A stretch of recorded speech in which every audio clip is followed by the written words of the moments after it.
What up, guys? This is Tuta Forza 92 coming back at you with another video review. This time it is of a comparison between the 2012 and the 2013 Ninja 250Rs.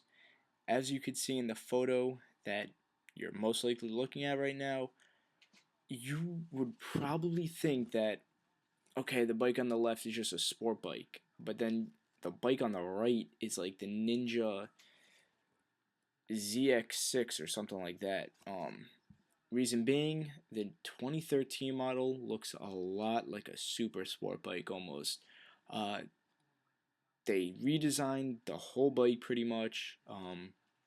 Just some noticeable changes, as you could see.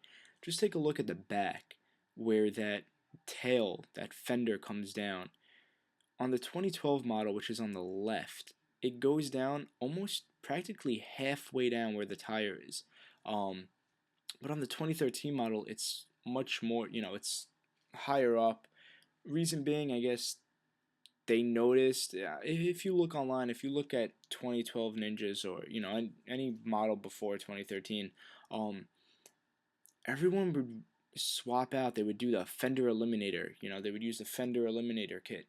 This time, Kawasaki almost did it for you. I'm sure people will take that fender down a little bit more on the 2013 model, but it definitely looks a lot, stock. It looks a lot nicer. Some other very just noticeable changes is, I guess we'll go from back to front, but the muffler, the exhaust kit. The 2012 version was rounder. Most people either put like a Two Brothers or a Yoshimura exhaust kit on there. Reason being, stock really wasn't that nice. It kind of just sounded like a high-pitched lawnmower riding down the highway. So just picture yourself riding a lawnmower down the highway, and you're on the previous models of the Ninjas. But I'm not hating. I was actually gonna buy the 2012 Ninja 250 until I saw online the 2013 model. So I'm definitely gonna wait. Some other noticeable changes as you move forward are the turn signals. On the 2012 model, the turn signals were out, they were hanging off, I guess you could say, of the bike. Now they are inside the housing of the bike.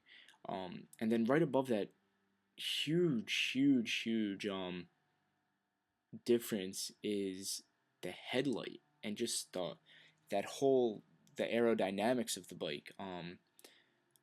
Just looking at the 2012 model is kind of like crazy because I thought it was much more like sleek than what it really is. Kind of almost looks like it reminds me of I guess the older ones, or even like a moped kind of, almost, and then once you look towards the back, you're like, okay, it's a sport bike.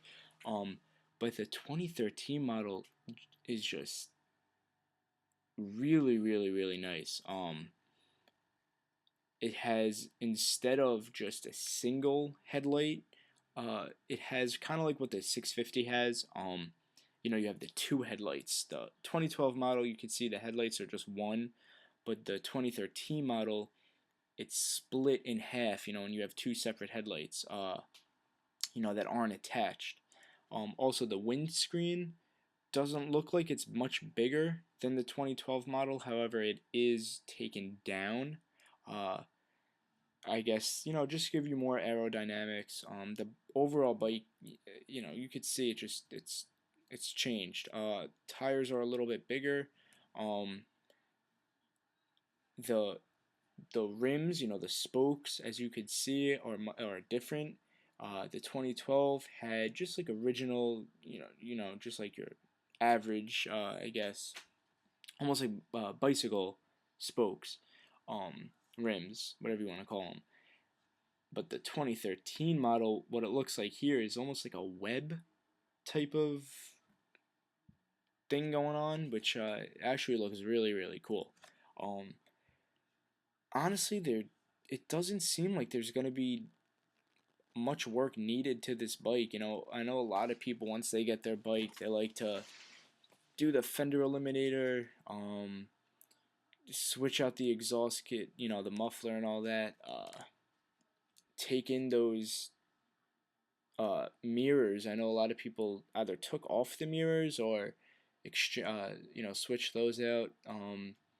The 2013 model, they're much, you know, they're sleeker. I hate using that word, but just lack for a better word.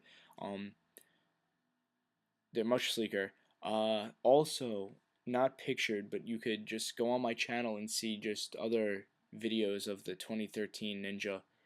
They finally put a digital speedometer rather than their.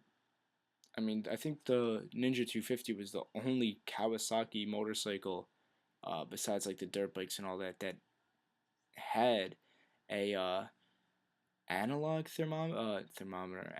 like speedometer, whatever. You know, just like your, you know, like a car speedometer.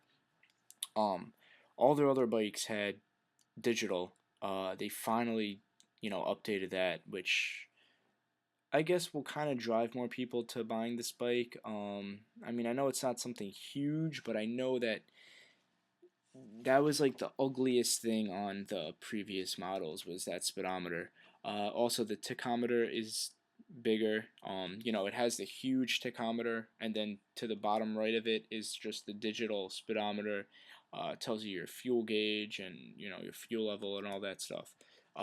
Also, the turn signals. You know, that whole housing unit is different. Everything is a lot nicer. So you know, it's not pictured here, so I'm really not going to talk about that anymore. I'm going to actually end this video now. But go check out the other videos on my channel to see what I'm talking about. So yeah, guys, thank you for watching. Stay tuned because more videos will be coming your way. Stay tuned, subscribe, and I'll talk to you guys later. Peace.